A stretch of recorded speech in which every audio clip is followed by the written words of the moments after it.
Durante 9 anos, Camila acreditou na mentira que seu marido repetia. Ela era defeituosa, incompleta, inútil, porque não podia dar a ele um filho. Até a noite em que, perdida sob uma tempestade, um homem viúvo com 5 crianças caóticas a escolheu. Não apesar de sua falha, mas exatamente como ela era. Esta é a história de uma mulher que pensou que nunca seria mãe, e das 5 crianças que provaram que família não tem nada a ver com sangue. Antes de continuarmos, comente aqui de onde você está nos assistindo. Adoramos saber até onde nossas histórias chegam. E se você já passou por rejeição ou por duvidar do seu próprio valor, essa história é especialmente para você. Aperte o like agora e acompanhe até o final. Camila Novaes nunca esqueceria o dia em que seu casamento acabou de verdade. Não foi no divórcio, não foi na briga. Foi num consultório médico de paredes brancas e frias, com cheiro de álcool gel e promessas quebradas, 3 anos antes. A médica tinha sido gentil, compassiva até. Segurava os exames na mão com aquela expressão que os profissionais de saúde aprendem a fazer quando vão dar notícias ruins. Meio sorriso, sobrancelhas arqueadas, tom de voz suave demais. Camila, eu sei que não é o que vocês esperavam ouvir, mas com o nível de endometriose que você apresenta e sua baixíssima reserva ovariana... A doutora fizera uma pausa, escolhendo as palavras. As chances de uma gravidez natural são estatisticamente muito baixas, quase insignificantes. Camila se lembrava de ter olhado para Daniel naquele momento. Seu marido de 6 anos, o homem com quem ela tinha planejado uma vida inteira, estava sentado ao lado dela na cadeira de plástico acolchoado. Ela buscou sua mão. Precisava de apoio. Precisava sentir que não estava sozinha naquilo. Mas Daniel puxou a mão para longe. O gesto foi sutil. Rápido. Talvez a médica nem tivesse notado, mas Camila notou. E naquele segundo, naquele movimento minúsculo de rejeição, alguma coisa dentro dela começou a morrer. E tratamentos? A voz de Daniel soou controlada, fria. Fertilização in vitro? Inseminação? São opções, claro. Mas quero ser honesta com vocês. A médica olhou diretamente para Camila, como se pudesse ver através dela. Mesmo com intervenção médica, as taxas de sucesso no seu caso seriam baixas. E o processo é longo, caro e emocionalmente desgastante. Camila não conseguiu falar. Sua garganta estava fechada, as palavras presas em algum lugar entre o peito e a boca. Ela tinha 29 anos. Achava que tinha tempo. Achava que os 4 anos de tentativas frustradas eram apenas azar, estresse, timing errado. Nunca imaginou que seu próprio corpo a estivesse traindo. Quanto caro? Daniel perguntou. Nem vamos tentar. Nem faremos o que for preciso. Apenas quanto caro. No caminho de volta para casa, Daniel não ligou o rádio. Não falou. Dirigia com os olhos fixos na estrada, as mãos apertadas no volante, a mandíbula travada. Camila conhecia aquela expressão. Era a mesma que ele fazia quando um negócio não dava certo, quando uma safra era perdida, quando um investimento falhava. Ela era o investimento que havia falhado. Daniel, a gente pode conversar sobre... Não agora, Camila. Sua voz era seca, cortante. Eu preciso pensar. Pensar. Como se houvesse algo a ser calculado. Como se o amor fosse uma planilha de Excel, onde se pudesse colocar esposa infértil numa coluna de débito. Nos meses seguintes, o casamento desmoronou como um prédio condenado, devagar e depois tudo de uma vez. Daniel começou a trabalhar mais. Voltava tarde. Parou de dormir no quarto deles, alegando que os relatórios o mantinham acordado até tarde e ele não queria perturbá-la. Camila sabia que era mentira. Ela o via quando ele ia para o quarto de hóspedes, trancava a porta e ficava no telefone sussurrando conversas que não eram sobre negócios. Ela deveria ter confrontado, deveria ter exigido a verdade. Mas Camila estava ocupada demais tentando se convencer de que ainda tinha valor, que ainda era uma esposa, que sua incapacidade de gerar vida não a tornava menos humana. Daniel se certificou de destruir essa ilusão. Eu mereço ter filhos, Camila. Ele disse isso numa quinta-feira à noite, 6 meses após o diagnóstico, em pé na sala com uma mala já pronta. Eu sempre quis ser pai. Construí essa empresa, essa vida, pensando em deixar um legado. E você não pode me dar isso. Nós podemos adotar, nós podemos... Eu não quero filho de outro. A crueldade na voz dele foi como um tapa. Eu quero o meu filho, e você não pode me dar. Então é só isso? Eu não sirvo porque não posso engravidar? Daniel pegou a mala, caminhou até a porta e, antes de sair, olhou para ela pela última vez. Você é uma ótima pessoa, Camila, mas eu preciso de uma esposa completa. E você é quebrada. Quebrada. A palavra ecoou na casa vazia por semanas. Quebrada. Como um prato, como um brinquedo, como algo que se joga fora quando não funciona mais. O divórcio foi rápido e brutal. Daniel tinha dinheiro, advogados melhores e uma narrativa pronta. Camila era instável emocionalmente. Havia se recusado a fazer tratamentos. Mentira. Não queria ser mãe. Outra mentira. E o casamento havia se tornado insustentável. Ele pintou uma versão da história onde ele era a vítima, o homem que queria família, e foi negado por uma esposa egoísta. A cidade de Campinas, onde viviam, era grande, mas os círculos sociais deles eram pequenos. Daniel era influente no agronegócio, respeitado. Dentro de semanas, Camila viu amigos sumirem. Convites que pararam de chegar. Olhares de pena misturados com julgamento no supermercado, na academia, na rua. A casa onde moravam era dele, comprada antes do casamento. Camila havia largado a carreira de arquiteta para apoiar os negócios dele, gerenciar a casa, ser a esposa perfeita. Agora estava desempregada, sem referências recentes, vivendo num apartamento minúsculo alugado com o pouco dinheiro que conseguiu no acordo. Mas o pior não foi perder a casa, nem o dinheiro, nem mesmo os amigos. O pior foi o que Daniel fez 3 meses depois do divórcio. Camila estava na fila do banco quando viu a foto no celular de uma conhecida que não percebeu que ela estava ali. Daniel, sorridente, abraçado a uma mulher jovem, Letícia, 24 anos, nova gerente de marketing da empresa dele. A legenda dizia: celebrando, vamos ser pais. Letícia estava grávida, 3 meses. Daniel havia começado o relacionamento antes mesmo do divórcio ser finalizado. Antes, provavelmente, de pedir o divórcio. Ele já tinha uma substituta. Uma versão funcional. Uma mulher que podia lhe dar o que Camila nunca poderia. Naquela noite, sozinha no apartamento apertado que cheirava a mofo e desespero, Camila olhou para o frasco de remédios para a ansiedade que a psiquiatra havia receitado. Seriam suficientes? Seria mais fácil simplesmente desaparecer? Ela não tomou os remédios. Mas também não conseguiu ficar. 2 dias depois, Camila colocou o pouco que tinha numa mochila, sacou os últimos R$ 800 da conta e comprou uma passagem de ônibus. Não importava para onde, só precisava ir. O ônibus a levou para Igarapé do Sul, uma cidade do interior de São Paulo com pouco mais de 70 mil habitantes, conhecida pela produção de laticínios e por não ser Campinas. Era perfeita na sua irrelevância. Ninguém a conheceria lá. Ninguém olharia para ela e pensaria: coitada, a esposa infértil que o Daniel largou. Camila alugou um quartinho numa pensão barata perto da rodoviária e, na manhã seguinte, começou a procurar emprego. Sua formação em arquitetura não significava nada ali. As construtoras locais eram pequenas, familiares, já tinham seus profissionais. Ela aceitou o que apareceu: atendente numa loja de materiais de construção. O trabalho era simples, repetitivo, perfeito. Não exigia que ela pensasse. Não exigia que ela sentisse. Ela atendia clientes, registrava vendas, organizava prateleiras e no final do dia voltava para o quarto e deitava na cama estreita olhando para o teto rachado. 6 meses se passaram assim.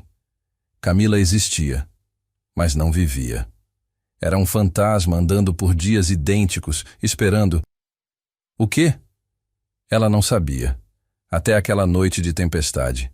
Era final de setembro, e o tempo havia mudado rápido demais. Camila saiu do trabalho às 6 da tarde com o céu nublado, mas nada que indicasse perigo. Às 7, quando chegou ao ponto de ônibus, os primeiros pingos começaram. Às 7h15, era um dilúvio. O último ônibus da linha, o único que passava perto da pensão, tinha quebrado. O motorador gritou pela janela, pedindo desculpas, dizendo que o próximo só sairia dali a 2 horas, talvez 3, dependendo do concerto. Camila estava encharcada, tremendo. O vento frio de setembro cortava através da blusa fina do uniforme da loja. Ela correu para a pequena praça coberta perto do terminal, se abrigou debaixo do telhado de telhas vermelhas que pingava água pelos cantos. Não havia mais ninguém ali. Apenas Camila, a chuva violenta e a sensação crescente de que ela não aguentava mais. Não aguentava mais acordar. Não aguentava mais fingir que estava tudo bem. Não aguentava mais carregar o peso de ser quebrada. Camila se sentou no chão frio da praça, abraçou os joelhos contra o peito e, pela primeira vez em meses, deixou as lágrimas virem. Ela chorou por tudo que havia perdido. Pelo casamento, pela chance de ser mãe, por todos os anos desperdiçados com um homem que havia como incubadora falha. Chorou até não ter mais nada dentro de si além de vazio. Foi quando viu os faróis. Uma caminhonete prata reduziu a velocidade na rua em frente à praça. Camila não prestou atenção. Só mais um carro passando, alguém com pressa de chegar em casa, ao calor, a vida que ela não tinha. Mas então, a caminhonete parou. A porta se abriu. Um homem saiu correndo pela chuva, a jaqueta sobre a cabeça numa tentativa inútil de se proteger. Ele era alto, ombros largos, cabelo escuro grudado na testa pela água. Quando chegou perto da cobertura da praça, Camila viu seu rosto. Traços cansados, olheiras profundas, uma barba por fazer de vários dias. Ele tinha talvez 30 e poucos, talvez 40 anos. Era difícil dizer. Você está bem? Sua voz era rouca, preocupada. Camila se encolheu. Instinto. 6 meses morando sozinha a haviam ensinado a desconfiar de homens que apareciam do nada, especialmente à noite, especialmente quando ela estava vulnerável. Eu tô bem, obrigada. Sua própria voz soou estranha, fraca. O homem ficou parado ali, pingando água, claramente sem saber o que fazer. Você não parece bem. Tá tremendo. Quanto tempo você tá aqui fora? Não sei. 1 hora, talvez. 1 hora? Ele pareceu genuinamente chocado. Moça, você vai ficar doente. Tem previsão de quando o ônibus passa? 2 horas. Talvez 3. Jesus. O homem passou a mão pelo cabelo molhado, água escorrendo pelos dedos. Ele olhou para a caminhonete, depois de volta para Camila, claramente travando uma batalha interna. Olha, eu sei que você não me conhece, e eu entendo se você disser não, mas eu posso te dar uma carona. Te deixo onde você precisar ir, sem compromisso. Só não dá para te deixar aqui. Camila deveria dizer não. Todas as notícias, todos os avisos, toda a prudência gritavam para ela recusar. Mas ela estava cansada, tão cansada, e havia algo na voz daquele homem. Não pena, não interesse, só preocupação humana básica, como se ela fosse uma pessoa e não um problema. Eu moro longe, Camila disse, testando. Não tem problema, eu não tenho pressa. Por que você está fazendo isso? O homem deu um meio sorriso triste. Porque eu também já estive perdido, e alguém me ajudou quando eu precisava. Então agora eu ajudo quando posso. Ele estendeu a mão. Maurício Martins. Camila olhou para a mão estendida, molhada, firme, honesta. Ela pegou. Camila. O interior da caminhonete era quente, cheirava a café velho e algo vagamente animal. Não ruim, só diferente. Maurício ligou o aquecedor e colocou uma música baixa no rádio, sertanejo instrumental que preenchia o silêncio sem incomodar. Então, Camila, onde você mora? Ela deu o endereço da pensão. Maurício balançou a cabeça, conhecia o lugar. Começaram a dirigir através da chuva que martelava o para-brisa. Os limpadores trabalhavam freneticamente, criando um ritmo hipnótico. Você é de Igarapé? Maurício perguntou, olhos na estrada. Não, mudei faz uns meses. De onde? Campinas. Grande mudança. Ele não pressionou, não perguntou por quê. Camila ficou grata por isso. Eles dirigiram em silêncio por alguns minutos. Então Maurício disse quase para si mesmo, às vezes um novo começo é tudo que a gente precisa, né? Camila olhou para ele. De perfil, iluminado pelos postes da rua, Maurício parecia exausto. Havia uma tristeza antiga naqueles olhos, o tipo de tristeza que não vem de um evento único, mas de anos carregando um peso pesado demais. Você também está recomeçando? Camila se ouviu perguntar. Maurício deu uma risada sem humor. Eu? Não. Eu tô tentando só continuar, sabe? Manter as coisas funcionando. Nem sempre consigo. O que você faz? Sou veterinário. Tenho uma clínica aqui na cidade. Atendo pets, mas também vou em fazendas, partos, emergências. Tava voltando de um parto complicado agora. Uma vaca presa em trabalho de parto há 8 horas. Conseguimos salvar ela e o bezerro, mas... Ele fez uma pausa. Foi difícil. Deve ser gratificante. Salvar vidas. É, quando funciona. A voz dele carregava algo mais, mas nem sempre funciona. Eles chegaram à pensão. Maurício estacionou na frente do prédio desgastado, luzes piscando fracamente nas janelas. Camila devia sair, agradecer e ir embora. Voltar para seu quartinho e seu vazio. Mas ela não se mexeu. Obrigada. Pela carona. Você não precisava fazer isso. Eu sei. Maurício se virou para olhá-la diretamente pela primeira vez. Mas eu quis. Havia algo na forma como ele disse isso. Sem segundas intenções, sem expectativas. Apenas bondade. Camila sentiu lágrimas arderem de novo.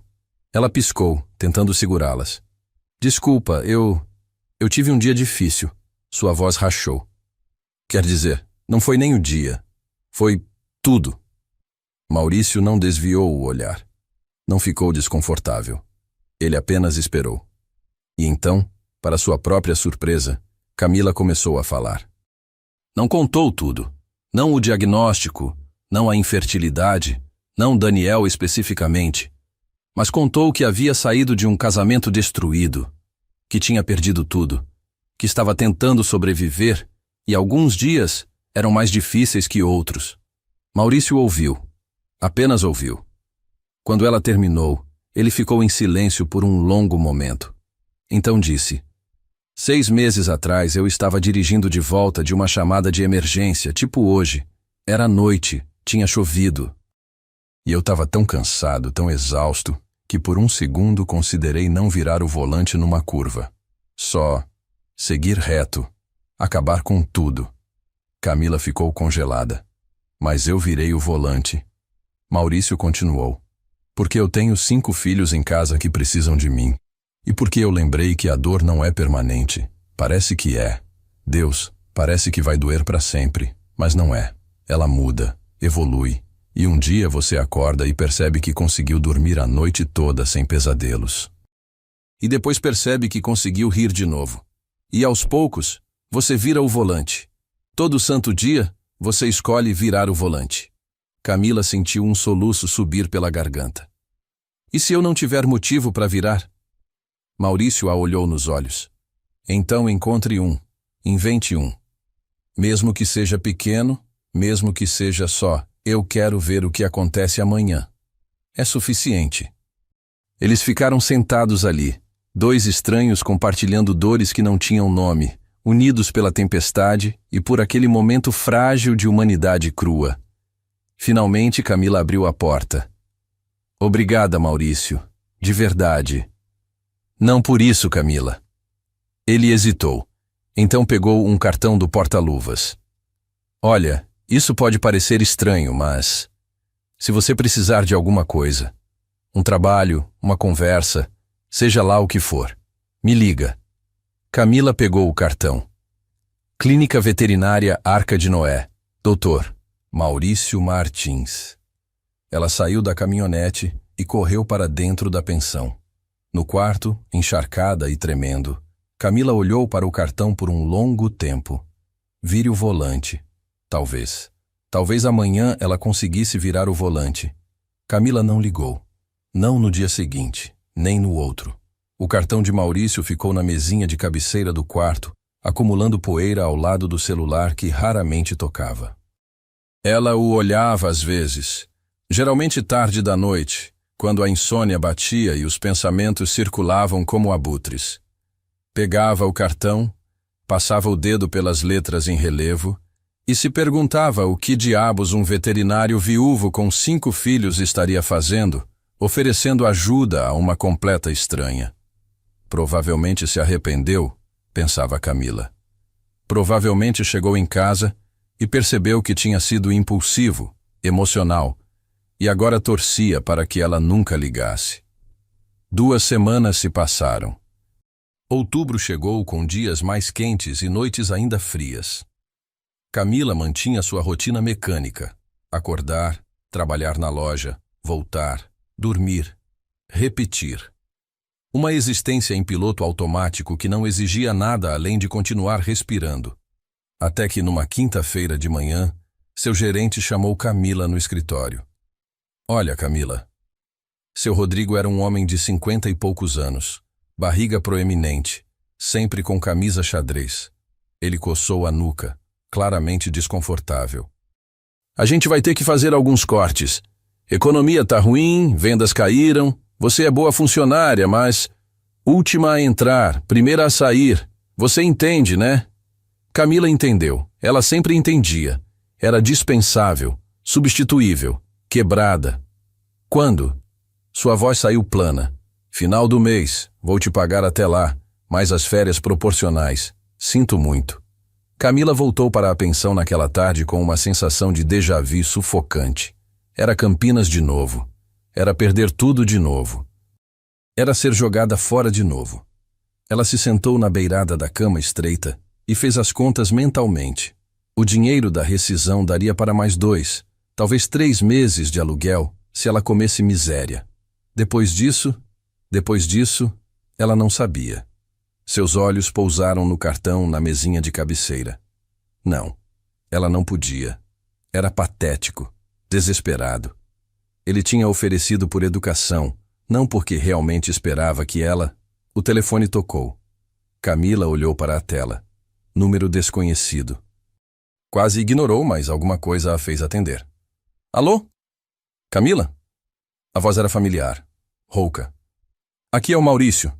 A gente se conheceu há umas 2 semanas. A noite da tempestade? O coração de Camila acelerou. Eu lembro. Oi. Olha, desculpa ligar do nada. Eu sei que é estranho. Mas eu tava pensando... Você disse que trabalhava numa loja de materiais de construção, né? Trabalhava. A palavra saiu amarga. Fui demitida hoje. Silêncio do outro lado. Então. Ah, droga.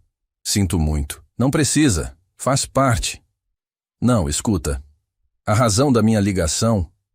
Maurício hesitou. Olha... Isso vai soar completamente maluco.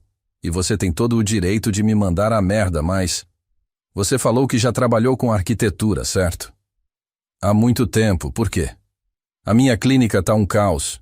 O espaço é mal aproveitado. Os clientes reclamam que é apertado.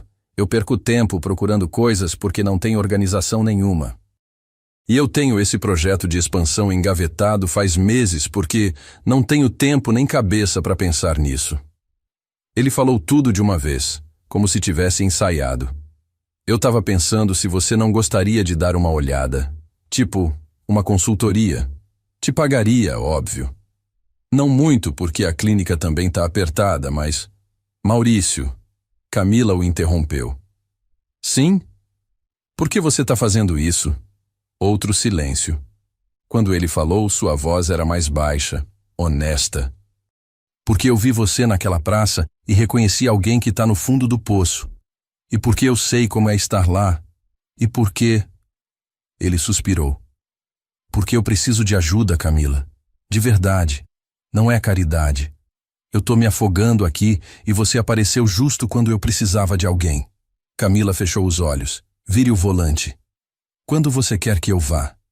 A clínica veterinária Arca de Noé ficava numa esquina movimentada do centro de Igarapé do Sul. O prédio era antigo, pintado de amarelo desbotado, com uma placa acima da porta onde alguém tinha pintado à mão vários animais. Cachorros, gatos, um cavalo, uma vaca. Era charmoso de um jeito desajeitado. Por dentro, era o caos que Maurício havia prometido. A recepção era minúscula, com cadeiras de plástico amontoadas demais, uma mesa atolada de papéis e um corredor estreito que levava para os consultórios. Cheirava a desinfetante, ração e algo indefinível, que provavelmente era apenas cheiro de veterinária. Eu sei. Maurício apareceu pelo corredor, vestindo jaleco branco manchado e uma expressão apologética. É pior do que parece no telefone. Na verdade, Camila olhou ao redor com olhos profissionais. É exatamente o que eu esperava. Ele riu. Honestidade brutal. Gosto disso. Camila passou a manhã seguinte medindo, fotografando, anotando. Maurício tinha razão. O espaço era completamente mal aproveitado. A sala de espera podia acomodar o dobro de pessoas se reorganizassem o layout. O estoque estava num cômodo nos fundos que seria perfeito para um segundo consultório. Havia potencial ali, escondido sob anos de desleixo nascido do cansaço. Você tem plantas originais do prédio? Camila perguntou, rabiscando num caderno que Maurício havia emprestado. Acho que tem lá em casa. Posso procurar.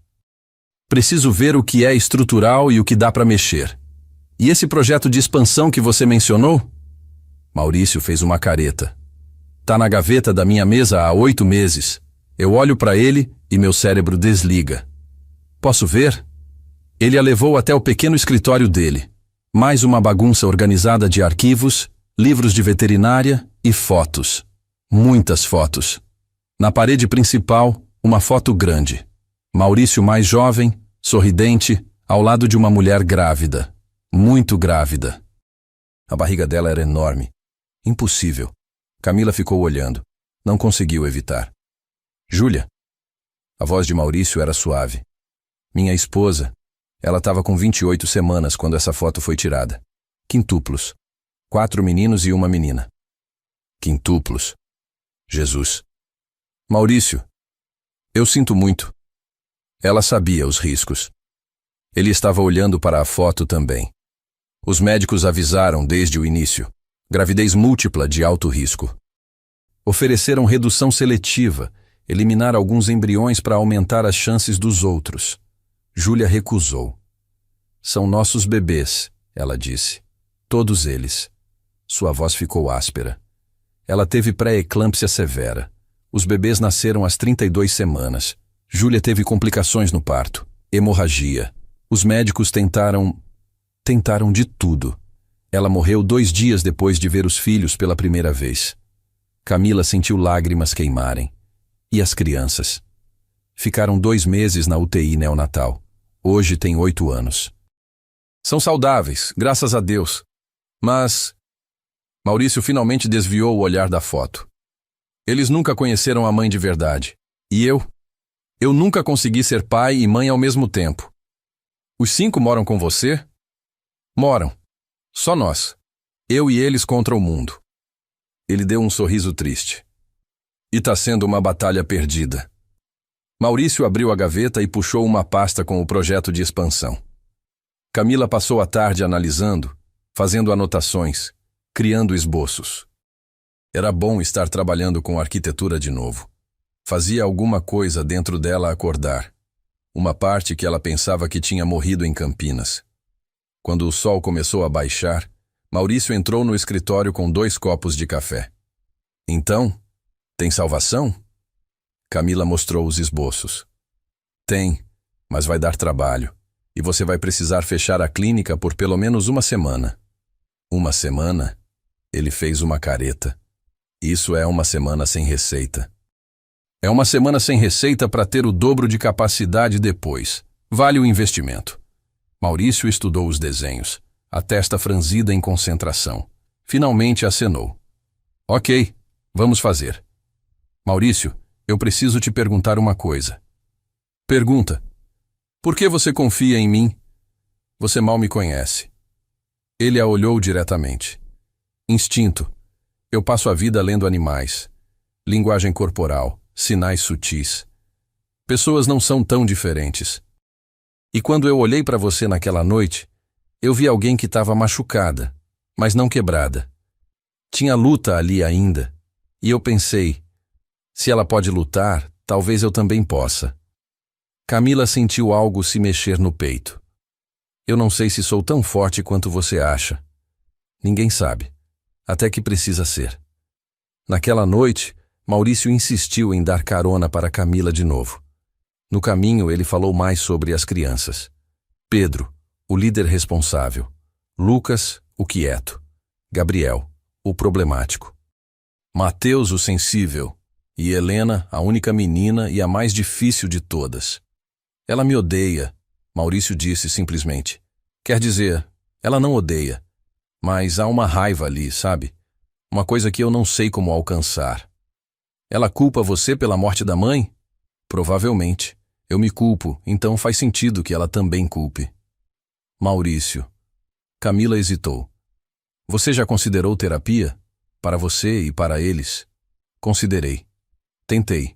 Levei todos num psicólogo infantil ano passado. Durou 3 sessões. As crianças se recusaram a falar. Helena teve um ataque de pânico.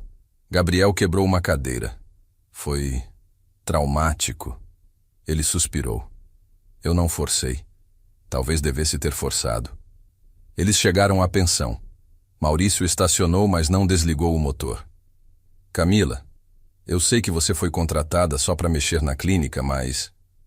Ele tamborirou os dedos no volante. Você tem planos para o fim de semana? Planos? Camila quase riu. Meus planos envolvem miséria instantâneo e Netflix pirata. Então cancela. Vem almoçar lá em casa no sábado. Camila ficou paralisada. Maurício, olha, eu sei como isso soa. Mas não é nada estranho, eu juro. É só... As crianças não convivem com muita gente. São só eu, eles e minha sogra que aparece para julgar minhas escolhas parentais. Seria bom para eles verem um rosto novo, alguém que não seja o pai desesperado ou a avó crítica. E se eles não gostarem de mim? Impossível. Você traz bolacha, eles vão te adorar. Camila deveria dizer não. Era rápido demais. Invasivo demais. Ela mal conhecia aquele homem e agora estava sendo convidada para conhecer os filhos dele. Mas quando foi a última vez que alguém a convidou para alguma coisa? Quando foi a última vez que ela se sentiu incluída? Que tipo de bolacha? O sorriso de Maurício foi radiante. Qualquer uma. Mas maisena é a favorita do Pedro. Sábado chegou frio e ensolarado. Camila comprou 3 pacotes de bolacha maisena, vestiu a melhor roupa que tinha, uma blusa azul clara e calça jeans sem rasgos, e pegou um Uber até o endereço que Maurício havia mandado por mensagem. A casa era num bairro residencial tranquilo, com árvores nas calçadas e crianças brincando nas ruas.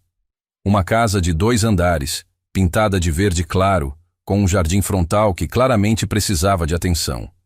Brinquedos espalhados pela grama. Bicicletas jogadas na garagem aberta. Camila tocou a campainha. Ouviu gritos imediatos do outro lado da porta. Eu atendo! Não, eu! Saiu da frente! A porta se abriu violentamente. 5 crianças olharam para Camila com curiosidade não disfarçada. 5. Todos idênticos, ou quase. Cabelo castanho escuro, olhos cor de mel, bochechas redondas, mas havia diferenças sutis nas expressões. Um olhava sério, outro sorria abertamente. Um terceiro estava meio escondido atrás dos outros. O quarto tinha os braços cruzados em postura defensiva. E a menina, a única menina, olhava Camila com desconfiança clara e brilhante. Oi, Camila disse, de repente muito consciente de que não sabia nada sobre crianças. Eu sou a Camila. Nós sabemos, disse um dos meninos. O sério. O pai falou: Você veio consertar a clínica dele. Não consertar exatamente, melhorar.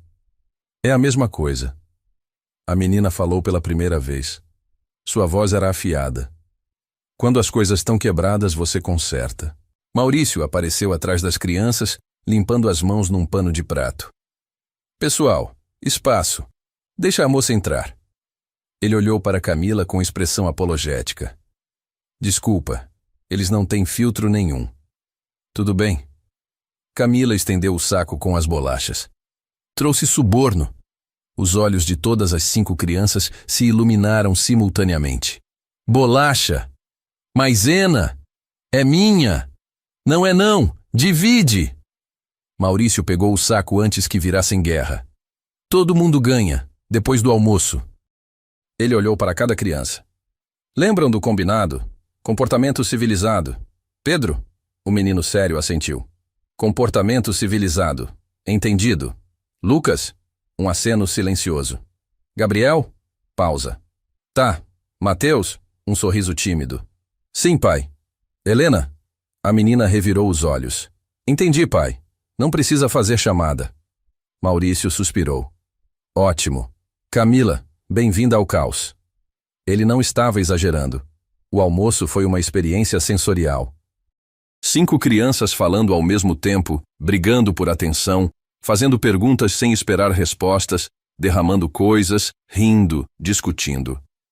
Maurício mediava como um juiz cansado, servindo comida, impondo ordem quando as coisas ficavam muito intensas e claramente sobrevivendo em vez de vivendo. Camila observou tudo com fascínio crescente. Cada criança tinha uma personalidade distinta, apesar de serem idênticos fisicamente. Pedro, o mais velho por 3 minutos, era claramente o líder. Ele cortava a comida dos irmãos menores sem ser pedido, lembrava todos de dizer por favor e obrigado, e olhava para o pai constantemente como se verificando se estava fazendo tudo certo. Lucas não falava muito, só observava. Mas Camila notou que ele desenhava compulsivamente, no guardanapo de papel, na beirada da toalha com o dedo molhado, no ar com garfo. Sempre a mesma coisa, uma figura feminina sem rosto. Gabriel era pura energia, não conseguia ficar sentado. Se mexia constantemente, derrubava coisas, ria alto demais, brigava com os irmãos por qualquer coisa. Maurício repreendeu ele pelo menos 4 vezes durante o almoço. Mateus era o oposto, quieto, sensível, com olhos que pareciam sempre à beira de lágrimas. Ele derramou suco no colo e imediatamente começou a chorar, não pela sujeira, mas pelo medo de ser repreendido. E Helena? Helena era gelo e fogo ao mesmo tempo. Ela liderava às vezes, brigava com Pedro pela autoridade, desafiava o pai abertamente, mas também abraçava os irmãos quando eles precisavam. E olhava para Camila com uma hostilidade que era quase palpável. Depois do almoço e das bolachas prometidas, as crianças dispersaram para suas atividades. Maurício começou a lavar a louça. Camila, sem saber o que fazer, pegou um pano e começou a secar. Então, Maurício perguntou: Sobreviveu? Sobrevivi. Eles são intensos. É uma palavra educada para dizer que são um caos. Não, eles são intensos. Mas são incríveis, Maurício. Cada um é tão individual. Ele sorriu, mas havia tristeza ali. Eu tento. Juro que tento dar atenção individual, fazer cada um se sentir especial. Mas quando você está em desvantagem numérica e trabalhando tempo integral, tem dias que eu só consigo garantir que todos comam e durmam. Você está fazendo o melhor que pode. É?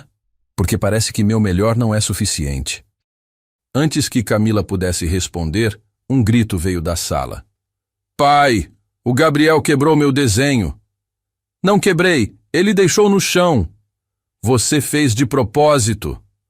Maurício fechou os olhos por um longo momento. Então, com a prática de quem fez isso 1000 vezes, foi mediar. Camila ficou na cozinha, secando louça, e pensou em Daniel, em como ele havia descartado ela porque ela não podia dar a ele filhos. Estava olhando para 5 crianças que precisavam desesperadamente de alguém e para um pai que estava se afogando tentando ser suficiente. E pela primeira vez em muito tempo, Camila sentiu algo além de vazio. Sentiu propósito. Quando Maurício voltou, tendo mediado a paz entre Gabriel e Lucas, Camila estava terminando de secar a última panela. Maurício, posso te fazer uma pergunta? Claro. Você contratou alguém para ajudar com as crianças? Tipo, babá, governanta? Ele riu sem humor. Contratei 19 pessoas nos últimos 3 anos. A que durou mais tempo aguentou 5 meses. A última saiu faz 3 semanas. Disse que quintuplos era além da sua capacidade de manejo. 19. A essa altura eu desisti. Miss Story, a vizinha da frente, ajuda quando pode. Mas ela tem 73 anos e problemas nas costas. Não é justo pedir mais do que ela já dá. Camila respirou fundo. Vire o volante. E se eu me candidatasse? Maurício ficou paralisado, panela na mão, olhando para ela como se ela tivesse falado em russo. O quê? Pro trabalho.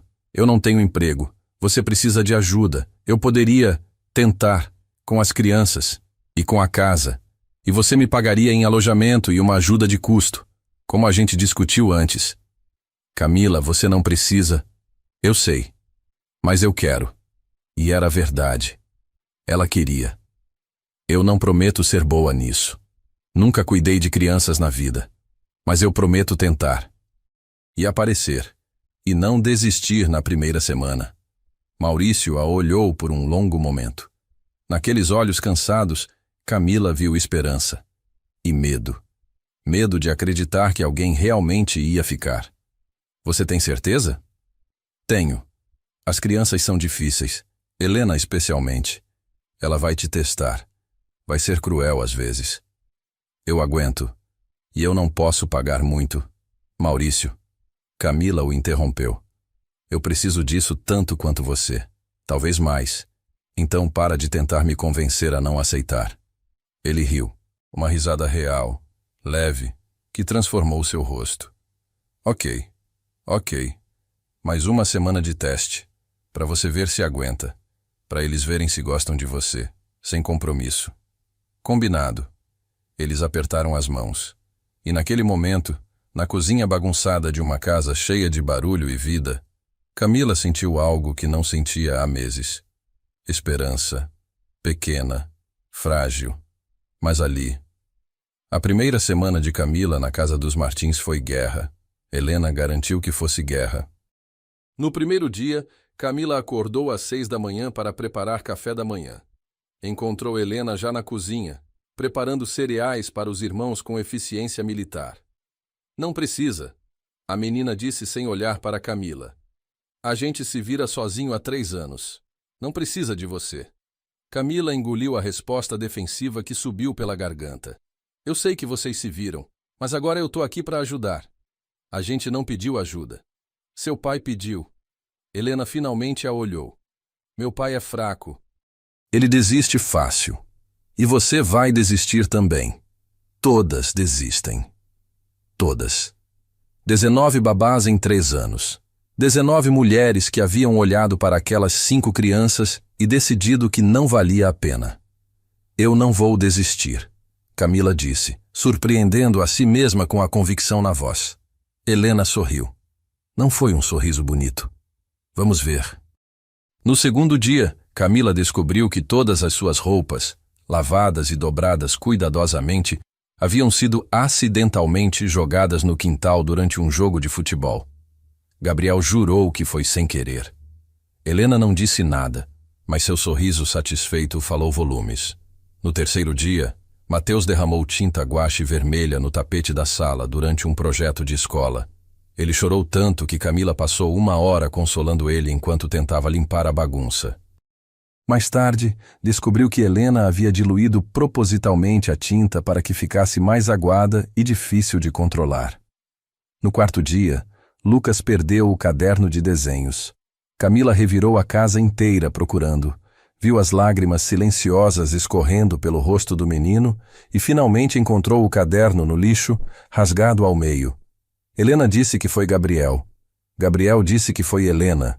A verdade se perdeu na confusão. No quinto dia, Pedro teve uma crise de pânico antes da escola, porque não conseguia encontrar o trabalho de ciências que tinha feito. Maurício estava em uma emergência na fazenda, não podia voltar. Camila encontrou o trabalho, amassado e jogado atrás do sofá. Mas Pedro estava tão abalado que vomitou no caminho da escola. Camila limpou ele, acalmou ele, convenceu a professora a aceitar o trabalho atrasado. Quando voltou para casa, exausta, encontrou a cozinha coberta de farinha. Gabriel e Helena tinham tentado fazer biscoitos sozinhos. No sexto dia, Camila desabou. Era sábado. Maurício tinha ido à clínica atender uma emergência. As crianças estavam assistindo TV na sala. Um momento raro de paz. Camila trancou-se no banheiro, sentou no chão frio e chorou. Não foram lágrimas silenciosas e dignas. Foi um choro feio, desesperado, do tipo que te deixa com soluços e ranho. Ela havia pensado que podia fazer isso. Havia acreditado que tinha algo a oferecer. Mas Helena tinha razão. Ela era fraca. Estava prestes a desistir, como todas as outras. Uma batida suave na porta. Nessa, era a voz de Mateus pequena e preocupada. Camila limpou o rosto às pressas. Tô ocupada, querido. Você tá chorando? Droga. Ela pensou que estava sendo silenciosa. Não, eu tô bem. Você não tá bem. Outra voz agora. Pedro. A gente ouviu você chorando. Camila abriu a porta. Os 5 estavam do outro lado. Até Gabriel estava quieto, olhando para ela com algo parecido com culpa. Helena estava no fundo, braços cruzados, mas havia algo diferente em sua expressão. Menos hostilidade, mais curiosidade. Desculpa, Camila disse, sentindo-se ridícula. Eu não queria que vocês vissem. Por que você está chorando? Lucas perguntou, sua voz rara e suave. Camila olhou para aquelas 5 carinhas e decidiu pela honestidade brutal. Porque essa semana foi muito difícil. Porque vocês deixaram ela muito difícil. E porque eu não sei se consigo fazer isso. Silêncio. As crianças trocaram olhares. Então Pedro, sempre o líder, deu um passo à frente. Foi a Helena. Ela mandou a gente te sabotar. Pedro! Helena gritou, olhos arregalados. É verdade! Gabriel se juntou. Ela disse que se a gente fosse difícil o bastante, você ia embora. Igual todas as outras. Mateus adicionou baixinho. Camila olhou para Helena. A menina estava vermelha, furiosa, mas havia lágrimas nos olhos também. Helena, por quê? Porque eu não quero você aqui. Helena explodiu. A gente não precisa de você. A gente não precisa de ninguém. Todas as outras falaram que iam ficar e foram embora, e o pai fica triste, e os meninos ficam tristes, e eu não aguento mais ver todo mundo triste. Ela estava chorando agora, as palavras saindo em jorros. Então é melhor você ir embora logo, antes que a gente se acostume com você. E ali estava, a verdade crua e dolorida. Helena não estava sendo cruel por maldade, estava sendo cruel por medo. Camila se agachou na altura da menina. Helena, olha para mim. Não, por favor.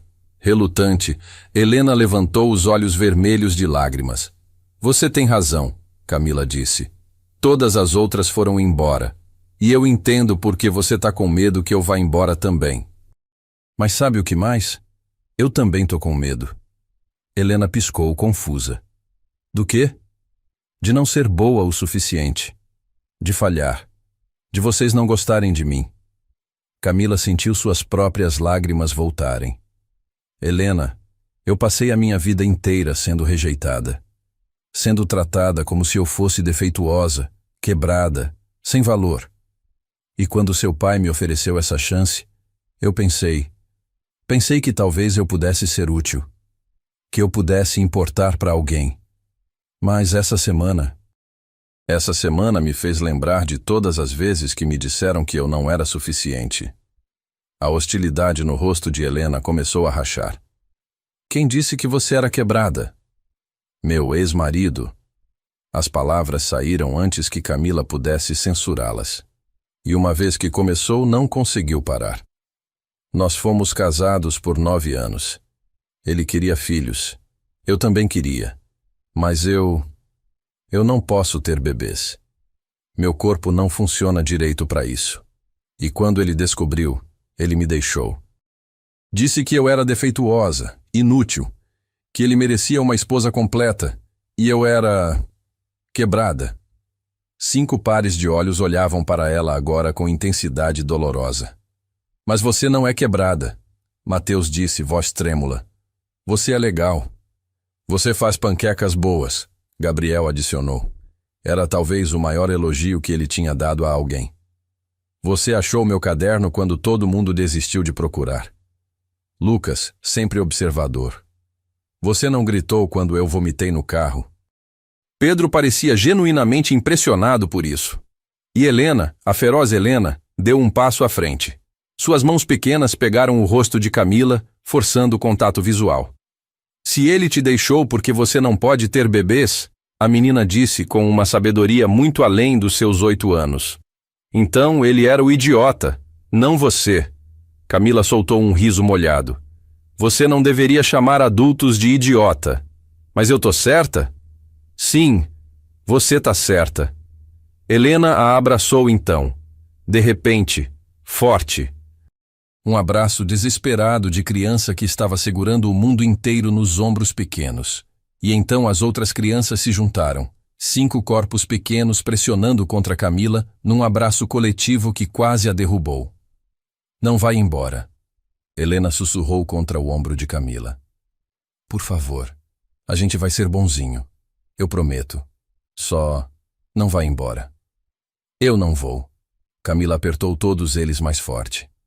Não vou embora. E naquele momento, no corredor bagunçado de uma casa cheia demais, Camila percebeu algo que a atingiu como um raio. Ela não estava ali apenas para cuidar dessas crianças. Elas estavam ali para salvá-la também. Quando Maurício chegou em casa naquela noite, encontrou uma cena que o fez parar na porta da sala. As 6 estavam amontoadas no sofá assistindo um filme da Disney. Mateus dormia no colo de Camila. Gabriel tinha a cabeça apoiada no ombro dela. Lucas estava no chão, desenhando, mas perto o suficiente para estar claramente parte do grupo. Pedro explicava detalhes do enredo que ninguém havia pedido. E Helena, sua filha feroz e hostil, estava enrolada no outro lado de Camila, dedos entrelaçados na mão dela. Camila olhou para cima e viu Maurício. Fez um gesto de silêncio, apontando para Mateus dormindo. Maurício assentiu, entrou devagar e sentou na poltrona ao lado. Assistiu o final do filme com eles. E quando acabou, ajudou Camila a levar as crianças para a cama. Um processo caótico que envolvia procurar pijamas perdidos, negociar escovar dentes e mediar quem dormiria com qual brinquedo de pelúcia. Quando todas as luzes se apagaram e as portas se fecharam, Maurício e Camila ficaram na cozinha, ele fazendo chá, ela colapsando numa cadeira. Então, Maurício disse, colocando uma caneca fumegante na frente dela. Primeira semana. Sobreviveu? Mal. Camila riu. Maurício, eles me testaram em todos os sentidos possíveis. Eu sei. Helena confessou antes de dormir. Sobre o plano de sabotagem. Ele fez uma careta. Sinto muito. Eu devia ter avisado que ela faria isso. Não, foi bom, de um jeito estranho. Camila segurou a caneca quente. A gente conversou, de verdade, e eu contei para eles, sobre o Daniel, sobre tudo. Maurício se sentou pesadamente. Você não precisava. Eu precisava. Eles precisavam ouvir. Camila o olhou. Maurício, essas crianças estão carregando tanto peso, tanta culpa e medo, especialmente a Helena. Eu sei. Sua voz era pesada. Eu só não sei como alcançar ela. Ela te culpa pela morte da Júlia. Não foi uma pergunta. Maurício fechou os olhos. Sim, ela ouviu. Alguns anos atrás ela ouviu uma conversa minha com minha sogra. Eu estava num lugar ruim. E eu disse. Ele engoliu seco. Eu disse que se eu soubesse que perderia a Júlia, não teria tido os filhos. Foi um momento de fraqueza. Eu não falei sério. Mas Helena ouviu. E nunca me perdoou. Ela precisa ouvir você dizer isso. Que não foi culpa dela. Que você não se arrepende. Eu tento. Toda noite eu tento. Mas ela não escuta. Camila colocou a mão sobre a dele na mesa. Ela vai escutar. Eventualmente. Só precisa de tempo. Eles ficaram sentados ali, em silêncio confortável, até Maurício dizer: Então, você fica? Oficialmente? Camila sorriu. Oficialmente. O alívio no rosto dele foi palpável. Eu realmente não queria procurar a 20ª babá. Maurício, eu não sou babá. Não? Não. Babá é temporária. Eu sou... Ela procurou a palavra certa. Eu sou parte da família agora, se você deixar. Os olhos de Maurício ficaram brilhantes. Camila, não precisa dizer nada. Só me deixa ficar. Pode ficar quanto tempo quiser. Os meses seguintes foram transformação. Camila se mudou completamente para a casa. Seu quarto era pequeno, no andar de cima, entre os quartos das crianças. Ela acordava com o caos de 5 crianças brigando pelo banheiro. Tomava café da manhã em meio a conversas sobrepostas, levava todos para a escola, voltava para organizar a casa e trabalhar nos projetos da clínica, buscava as crianças, mediava brigas, preparava jantar, ajudava com lição de casa, dava banho, lia histórias e caía na cama exausta. Era caótico, desgastante, absolutamente perfeito. A casa começou a mudar. Camila organizou rotinas. Criou um sistema de tarefas onde cada criança tinha responsabilidades. Estabeleceu tempo individual, 30 minutos por semana, onde cada criança tinha a atenção completa dela ou do Maurício. Introduziu noite de cinema todas as sextas, onde eles escolhiam um filme juntos. As crianças floresceram. Pedro começou a relaxar, a perceber que não precisava ser o adulto da família. Gabriel teve menos surtos quando Camila começou a canalizar sua energia para esportes depois da escola. Mateus ganhou confiança quando Camila o elogiava publicamente por pequenas vitórias. Lucas começou a falar mais, a mostrar seus desenhos. E Helena era um trabalho em progresso. Mas ela parou de sabotar. Começou a pedir ajuda. Deixou Camila trancar seu cabelo. Sussurrou: Boa noite, Nessa. Antes de dormir. Nessa. Era como Lucas a chamava, incapaz de pronunciar Camila corretamente. Logo todos adotaram. Maurício também. A clínica também transformou. Camila implementou suas mudanças. Reestruturou o espaço, otimizou o fluxo, criou um sistema de agendamento melhor. A receita aumentou 30% em 2 meses. Maurício, pela primeira vez em anos, conseguia respirar financeiramente. Mas mais que isso, ele conseguia respirar emocionalmente. Tinha ajuda agora. Tinha parceria. Chegava em casa para jantar pronto, crianças banhadas, lição de casa feita. Podia realmente conversar com os filhos em vez de apenas gerenciar crises.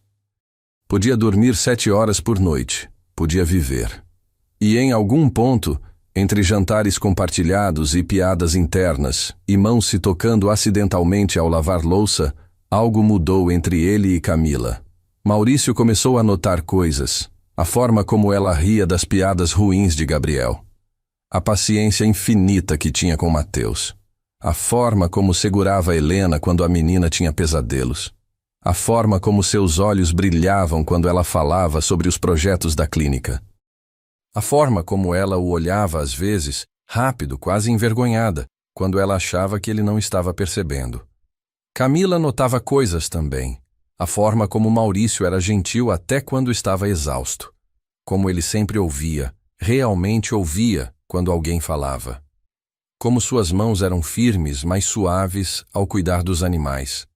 Como ele sorria, aquele sorriso raro e genuíno, quando as crianças faziam algo bobo. Como ele olhava para ela às vezes, longo demais para ser casual, antes de desviar os olhos. Eles dançavam ao redor disso. desse algo não dito que crescia entre eles como planta em estufa, inevitável e impossível de ignorar. Até que, numa noite de dezembro, tudo mudou. Era aniversário de morte de Júlia. Maurício estava quieto o dia todo. Desapareceu depois do jantar. Camila o encontrou no quintal, sentado numa cadeira de jardim, olhando para as estrelas. "Posso sentar?" ela perguntou suavemente. Maurício assentiu. Camila sentou ao lado dele, não falando, apenas presente. Finalmente ele disse: "Faz 3 anos hoje. 3 anos que ela se foi. Sinto muito. Eu amei ela. Muito." Sua voz estava grossa. "E durante 3 anos eu carreguei culpa. Porque se eu não tivesse insistido em ter filhos, se nós tivéssemos feito redução seletiva como os médicos sugeriram, ela estaria viva." Maurício. Mas essa noite, sentado aqui, eu percebi uma coisa. Ele a olhou. Se eu tivesse feito diferente, eu não teria esses 5 milagres lá dentro. E eu não teria você. O coração de Camila parou. "Eu não sei quando aconteceu", Maurício continuou. "Quando você deixou de ser a babá e se tornou essencial. Mas aconteceu. Você não é só parte da família, Camila. Você é a família. As crianças te amam. Ele hesitou. "Eu me apaixonei por você." Camila não conseguia respirar. "Maurício, Você não precisa dizer nada. Eu só precisava que você soubesse." "Não." Ela pegou a mão dele. "Você não entendeu. Eu também me apaixonei por você." Eles se olharam sob as estrelas, 2 corações quebrados que haviam encontrado forma de se consertar um no outro. Maurício a puxou mais perto. "Isso é loucura, né? Mal faz 8 meses." "É completamente louco." Camila sorriu através das lágrimas. "E eu não me importo nem um pouco." Ele a beijou. Suave. Certo. Como se fosse inevitável desde aquela noite na tempestade. Quando se separaram, Camila encostou a testa na dele. "As crianças vão ficar felizes. Elas já ficam fazendo piadinha sobre nós dois." "Sério?" "Sério. Helena tem um placar de quando o papai vai finalmente beijar a Nessa. Ela ganhou a aposta." Camila riu. Claro que ela ganhou. Mas a felicidade durou pouco. Porque na manhã seguinte, Camila estava fazendo café quando seu celular tocou. Número desconhecido. Ela atendeu distraída. "Alô? Camila?" A voz era horrível e familiar. "Camila, sou eu, Daniel." O mundo parou. "Como você conseguiu meu número?" "Não importa, preciso te ver. É urgente." Não mesmo. Não temos nada para conversar." "Por favor." E havia algo na voz dele, desespero real. "Eu sei que não mereço, mas..." "Eu estraguei tudo, Camila. O casamento com a Letícia acabou. Ela levou meu filho. Eu tô sozinho e eu percebi que cometi o maior erro da minha vida te deixando ir." Camila sentiu Billy subir. "Você tá me ligando porque sua vida perfeita desmoronou? Porque agora que você não tem mais nada, você lembrou que eu existo? Não é assim. É exatamente assim. Você me tratou como lixo, Daniel. Me fez acreditar que eu não valia nada. E agora que você tá sozinho, você acha que pode simplesmente... Eu posso fazer valer a pena." Sua voz ficou dura. "Calculista. Onde você tá morando, Camila?" "Igarapé do Sul, é. Cidade pequena. Aposto que ninguém aí sabe da sua história. Aposto que seu novo... empregador não sabe que você fingiu estabilidade mental no divórcio. Aposto que ele não sabe das coisas que você fez." O sangue de Camila gelou. "Que coisas? Eu não fiz nada." "Não? Que pena, porque eu tenho documentos que dizem o contrário. Laudos médicos, testemunhos, coisas que podem fazer você parecer instável, perigosa até. Imagine se isso chegasse aos ouvidos das autoridades, aos ouvidos das pessoas certas. Era ameaça, chantagem pura. O que você quer, Daniel? Te ver, Pessoalmente. conversar. Eu vou aí no final de semana. A gente conversa como adultos. E quem sabe, a gente pode resolver isso de forma civilizada." sem precisar envolver outras pessoas. Ele desligou. Camila ficou parada na cozinha, o telefone tremendo na mão, enquanto o mundo que ela havia construído começava a rachar. Daniel estava vindo. E ele estava vindo para destruir tudo. Camila não contou para Maurício sobre a ligação. Não imediatamente. Ela queria. Deus, ela queria. Mas toda vez que tentava formar as palavras, via a felicidade no rosto dele. Aquela felicidade frágil e nova que ele havia acabado de descobrir e não conseguia destruí-la. Não ainda. Então ela guardou o veneno dentro de si e tentou agir normal. Mas Maurício a conhecia bem demais agora. Você tá estranha, ele disse na quarta-feira à noite enquanto lavavam louça lado a lado. Desde segunda. O que aconteceu? Nada. Tô só cansada. Camila. Ele segurou o pulso dela gentilmente, fazendo-a parar de esfregar o mesmo prato pela quinta vez. Por favor, não me afasta. Ela olhou para aqueles olhos honestos e desabou. Daniel me ligou. A expressão de Maurício escureceu imediatamente. O ex-marido? Ele tá vindo pra cá, no fim de semana. Quer conversar. Sobre o quê? Camila respirou fundo. Ele ameaçou me expor. Disse que tem documentos, laudos médicos falsos, coisas que podem me fazer parecer instável, perigosa. Ele vai usar isso pra... não sei. Chantagear. Manipular. Maurício largou o pano de prato. Aquele filho da... Ele se controlou, lembrando que as crianças estavam na sala ao lado. Ele não pode fazer isso. Ele pode. Ele tem dinheiro, conexões. E eu? Camila sentiu lágrimas arderem. Maurício, eu não posso perder isso. Não posso perder vocês. Vocês são tudo o que eu tenho. Ele a puxou para um abraço. Você não vai perder nada. A gente vai enfrentar isso juntos. E se ele convencer as pessoas? E se ele fazer parecer que eu sou? Não importa o que ele diga. Eu sei quem você é. As crianças sabem quem você é. E isso é tudo que importa. Mas Camila não tinha tanta certeza. Sexta-feira chegou pesada como chumbo. Camila estava levando as crianças para a escola quando viu o carro. Um BMW preto, novo, chamativo demais para Igarapé do Sul. Estacionado em frente à escola. E encostado nele, de braços cruzados e sorriso confiante, estava Daniel. O mundo de Camila inclinou. Nessa? Helena tocou seu braço. Você tá bem? Ficou branca. Eu tô bem. Mentira. Vamos, todo mundo para dentro. Mas Daniel já estava caminhando em direção deles. Terno caro, cabelo perfeitamente penteado, aquela postura de homem que estava acostumado a conseguir o que queria. Ele sorriu. Aquele sorriso charmoso e venenoso que Camila conhecia tão bem. Camila, que coincidência te encontrar aqui. Não era coincidência. Ele havia planejado isso. Testemunhas, público, crianças presentes. Daniel, sua voz saiu mais firme do que esperava. O que você está fazendo aqui? Vim visitar, conversar. Ele olhou para as 5 crianças aglomeradas atrás dela, claramente curiosas. Essas são as crianças? Quintuplos. Uau, deve ser intenso. A gente se vira. Helena disse, voz afiada. Ela podia ser só uma criança, mas tinha instinto de guarda-costas. Daniel riu. Aposto que sim. Devem dar muito trabalho para babá de vocês. A palavra foi escolhida cuidadosamente. Babá, não família, não mãe, apenas funcionária. Ela não é babá. Pedro disse, postura rígida. Ela é a Nessa. Nessa? Daniel arqueou uma sobrancelha para Camila. Nome fofo. Então você é... o quê? Empregada? Governanta? Daniel, não faça isso, Camila disse baixinho. Não na frente delas. Fazer o quê? Só tô fazendo perguntas. Ele se abaixou para a altura de Helena. Oi, querida. Qual seu nome? Helena o olhou com desconfiança. Helena.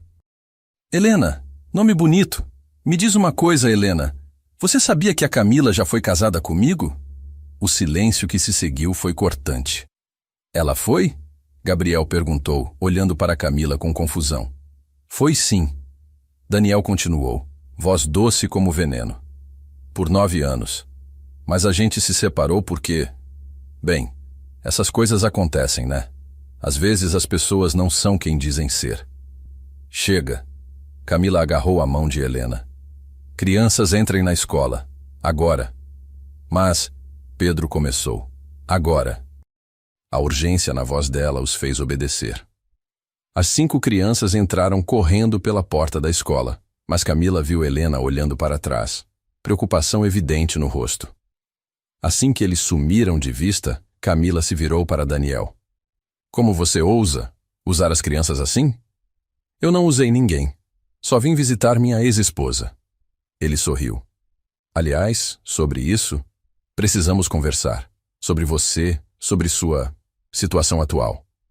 Sobre o quanto seria embaraçoso se certas informações chegassem aos ouvidos errados.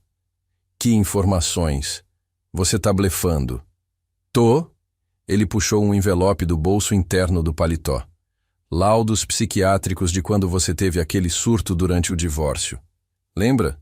Quando você ameaçou se matar? Tá tudo documentado. E seria muito interessante se o juizado de menores descobrisse que uma mulher instável está vivendo com 5 crianças vulneráveis. Camila sentiu o chão desaparecer sob seus pés. Ela nunca tinha ameaçado se matar. Nunca teve surto.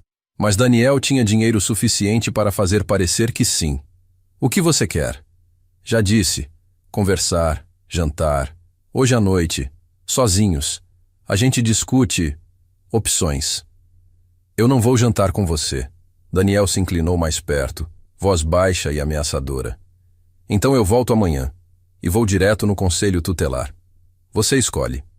Ele voltou para o carro, deixando Camila paralisada na calçada, o envelope na mão tremendo. Maurício estava furioso. Você não vai encontrar com ele, de jeito nenhum. Maurício, ele vai destruir tudo. Então a gente luta, a gente contrata advogado, a gente... Com que dinheiro? Camila gritou, a frustração explodindo. Você mal consegue manter a clínica funcionando. Daniel tem milhões, Maurício. Ele pode comprar qualquer um nessa cidade. Pode inventar qualquer história. E quem vocês acham que vão acreditar? O empresário respeitável ou a ex-esposa fracassada que mora de favor na casa de outro? O silêncio que seguiu foi pesado. Você não mora de favor. Maurício disse finalmente, voz baixa. Você mora aqui porque é seu lar. Porque a gente te escolheu. Porque eu te escolhi. Camila sentiu lágrimas queimarem. E se escolher eu for o erro? E se eu trouxer problemas que vocês não precisam? Não existe se. Você já está aqui. Você já é parte de nós. Ele segurou o rosto dela entre as mãos. E eu não vou deixar aquele monstro destruir nossa família. Nossa família. As palavras doíam de tão bonitas. Nossa família, Maurício repetiu. Camila, confia em mim, por favor. Ela não foi ao jantar. Bloqueou o número de Daniel. Acreditou que talvez, só talvez, ele desistiria. Ela estava errada. Segunda-feira de manhã, quando chegou na escola com as crianças, Daniel estava lá novamente. Mas dessa vez não estava sozinho. Havia uma mulher com ele, séria, com prancheta e identificação do conselho tutelar. O coração de Camila afundou. Ah, Camila! Daniel sorriu largamente. Que bom que você veio. Essa é a doutora Mariana Costa, do conselho tutelar. Eu estava justamente conversando com ela sobre você. A mulher olhou para Camila com expressão neutra profissional. Senhora Novaes, podemos conversar um momento? Sobre o quê? Camila sentiu as crianças se apertarem contra ela. Recebemos uma denúncia anônima sobre a situação de moradia das crianças Martins. A assistente social consultou a prancheta. Alegações de que uma pessoa com histórico de instabilidade emocional está residindo com os menores sem supervisão adequada. Isso é mentira. Maurício apareceu do nada, rosto vermelho de raiva. Ele devia ter vindo correndo da clínica. Quem fez essa denúncia? Anônima, como disse. Mas a doutora Mariana olhou brevemente para Daniel. Que conveniente. Maurício rosnou. Olha, doutora, eu não sei que lixo esse homem contou para a senhora, mas... Pai! A voz de Helena cortou o ar. Todos se viraram. As 5 crianças estavam em fila, Pedro segurando a mão de Helena, todos com expressões determinadas muito além dos 8 anos. A Nessa não é instável, Helena disse, voz clara e alta. Ela é a melhor coisa que aconteceu pra gente. Ela faz café da manhã todo dia, Gabriel adicionou, e ajuda com lição de casa. Mateus. E não grita quando a gente faz bagunça. Lucas. Ela ficou. Pedro, sempre o líder, deu um passo à frente. Todas as outras foram embora, mas ela ficou. Mesmo quando a gente foi difícil, mesmo quando a Helena tentou fazer ela desistir, ela ficou porque ela nos ama, e a gente ama ela. Daniel riu. Crianças dizem cada coisa, né? Mas quando você tem 8 anos, qualquer um que dá atenção parece... Cala a boca! Helena gritou. Você não conhece ela, você não conhece a gente, você é só um homem mau que tá tentando estragar tudo. Helena, Maurício começou, mas a menina não parou. A Nessa contou pra gente o que você fez. Helena continuou, lágrimas escorrendo agora. Como você disse que ela era quebrada. Como você a fez sentir que ela não valia nada. Mas ela não é quebrada. Você que é. Mais pessoas estavam parando agora. Outros pais, professores, curiosos. Daniel estava ficando vermelho. Olha aqui, sua... Não. Maurício se colocou entre Daniel e Helena. E quando ele falou, sua voz ecoou pela calçada cheia. Não fala com minha filha. Não fala com minhas crianças. E não fala com a mulher que eu amo. Silêncio absoluto. Maurício se virou para encarar toda a pequena multidão que havia se formado. Meu nome é Maurício Martins. Essas são minhas 5 crianças. E essa... Ele pegou a mão de Camila. É a mulher que salvou nossa família quando eu estava me afogando. Ela não é babá. Não é empregada. Ela é minha companheira, minha parceira. E se depender de mim, vai ser minha esposa. Camila prendeu a respiração. Esse homem, Maurício continuou apontando para Daniel, quer destruir isso porque ele não consegue suportar que Camila encontrou felicidade depois que ele a descartou. Ele quer fazer ela parecer instável, perigosa, quebrada. Mas a verdade? Sua voz ficou mais forte. A verdade é que Camila Novaes é a pessoa mais forte que eu conheço. Ela sobreviveu a 9 anos de abuso emocional. Sobreviveu a ser abandonada por não conseguir dar filhos ao marido. E mesmo depois de tudo isso, ela ainda tinha amor suficiente para abraçar 5 crianças traumatizadas que ela não conhecia. Ele olhou para a assistente social. Doutora, a senhora quer investigar? Investigue. Visite nossa casa. Fale com as crianças. Fale com os professores, com os vizinhos, com qualquer um. Todo mundo vai dizer a mesma coisa. Desde que Camila entrou na nossa vida, essas crianças estão felizes. Realmente felizes. Pela primeira vez em 3 anos. A doutora Mariana olhou para as crianças, para Maurício, para Camila, então para Daniel. Senhor Reis, o senhor disse que tinha evidências de instabilidade. Daniel abriu a boca, fechou. O envelope estava no carro. E agora, com todos olhando, com crianças chorando, com um pai desesperado fazendo declarações públicas de amor, qualquer coisa que ele produzisse pareceria exatamente o que era. Fabricação maliciosa. Eu estava só preocupado. O senhor estava preocupado. A voz da assistente social era gelo. Com crianças que o senhor nunca viu antes? Com uma família que o senhor não conhece? Ou o senhor estava tentando usar o sistema para assediar sua ex-esposa? Não é assim. É exatamente assim. Uma nova voz.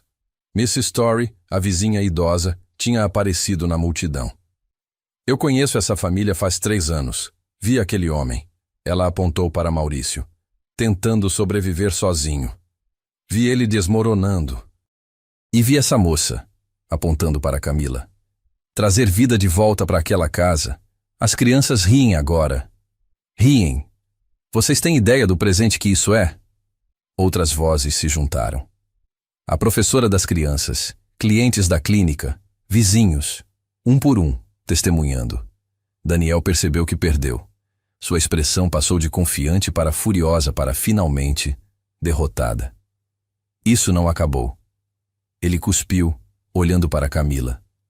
Acabou sim, Camila disse, e sua voz não tremeu nem um pouco. Você não tem poder sobre mim. Nunca mais vai ter. Eu não sou a mulher quebrada que você deixou em Campinas. Eu sou mãe de 5 crianças incríveis. Sou parceira de um homem que me vê como sou e me escolhe todo dia. E você? Você é só um homem amargo que não suporta ver outra pessoa feliz. Daniel a olhou com ódio puro. Então entrou no BMW e acelerou, deixando marcas de pneu na rua. A multidão explodiu em sussurros. A doutora Mariana fez algumas anotações. Vou arquivar essa denúncia como infundada, mas farei uma visita de cortesia na semana que vem, só para formalizar. Ela olhou para Camila com um pequeno sorriso. Algo me diz que vou encontrar tudo em ordem. Quando todos se dispersaram, ficaram apenas os 7. Maurício, Camila e 5 crianças que olhavam para eles com olhos enormes. Pai, Helena disse lentamente, você disse que a Nessa vai ser sua esposa? Maurício olhou para Camila, subitamente nervoso. Eu disse. Foi no calor do momento, mas... Maurício, Camila o interrompeu. Sim? Me pede em casamento. Ele piscou. Agora? Agora. Aqui? Aqui. Na frente da escola? Na frente da escola. Maurício olhou ao redor. Ainda havia algumas pessoas olhando, curiosas. Então ele fez a única coisa que fazia sentido. Ele se ajoelhou. Camila Novaes, você apareceu na minha vida numa noite de tempestade quando eu estava perdido. Você ficou quando tinha todo motivo para ir embora. Você amou meus filhos quando eles fizeram de tudo para te afastar. Você me ensinou que amor não é sobre perfeição, é sobre escolha.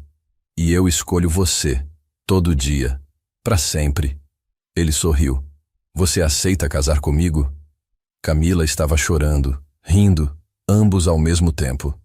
Sim, 1000 vezes sim. As crianças explodiram em gritos. Helena pulou em cima de Camila. Os meninos abraçaram Maurício. E ali, na calçada da escola, cobertos de crianças excitadas e lágrimas felizes, Maurício beijou Camila pela segunda vez. E dessa vez, tinha testemunhas. 6 meses depois.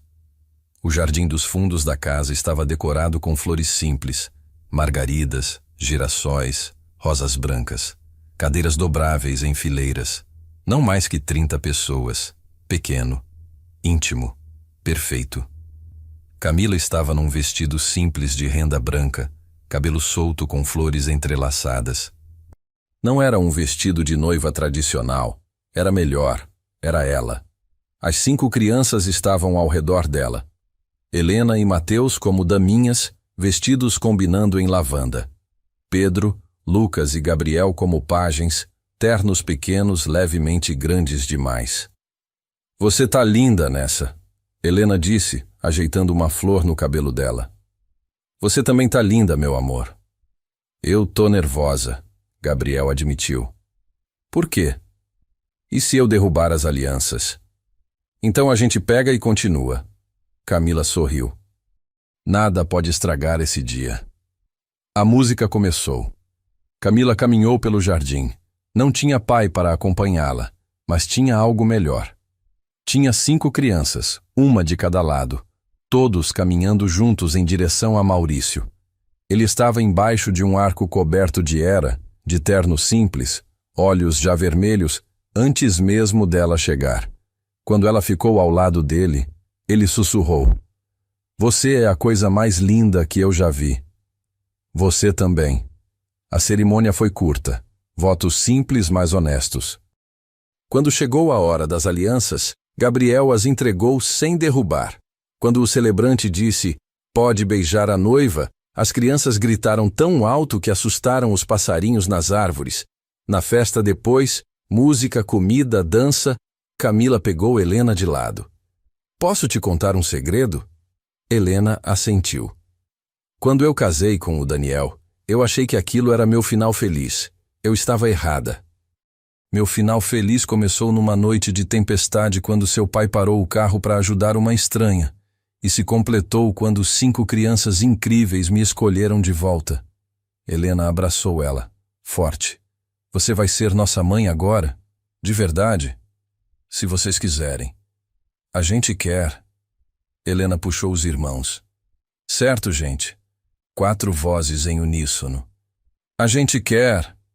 Camila olhou para essas 5 pessoas pequenas que haviam transformado sua vida. Então eu sou, de verdade. Naquela noite, depois que os convidados foram embora e as crianças dormiram, Maurício e Camila ficaram no jardim, exatamente onde tinham se casado horas antes. Você se arrepende? Maurício perguntou. De não ter tido filhos seus, biológicos? Camila olhou para a casa cheia de vida e barulho e amor. Não, eu tenho meus filhos, 5 deles. Não os dei à luz, mas os escolhi, e eles me escolheram. E isso é mais que suficiente. Maurício a puxou mais perto. Você salvou a gente, sabia? Não, vocês que me salvaram. Então a gente se salvou mutuamente. Melhor ainda. Eles ficaram ali, sob as estrelas, 2 corações quebrados que tinham encontrado forma de serem completos juntos. E pela primeira vez em sua vida, Camila entendeu uma verdade fundamental. Família não é sobre quem te deu a vida. É sobre quem escolhe viver ela com você. A história de Camila nos lembra de uma verdade poderosa. Nosso valor nunca foi, e nunca será, determinado por aquilo que não podemos fazer. Quantas vezes acreditamos nas mentiras que pessoas cruéis contam sobre nós? Quantas vezes deixamos o não de alguém definir nosso futuro? Se essa história tocou seu coração, faça 2 coisas por mim agora. Primeiro, compartilhe este vídeo com alguém que precisa lembrar que é suficiente exatamente como é. Segundo, deixe nos comentários. Eu sou suficiente. Não importa o que você passou, quantas rejeições carregou. Você é suficiente. E em algum lugar, existe uma família esperando por você. Às vezes, os filhos que deveríamos ter não são os que nascemos para criar, mas os que escolhemos amar. Nos vemos na próxima história. Até lá, lembre-se. Você não precisa ser perfeito para ser escolhido. Você só precisa ser você.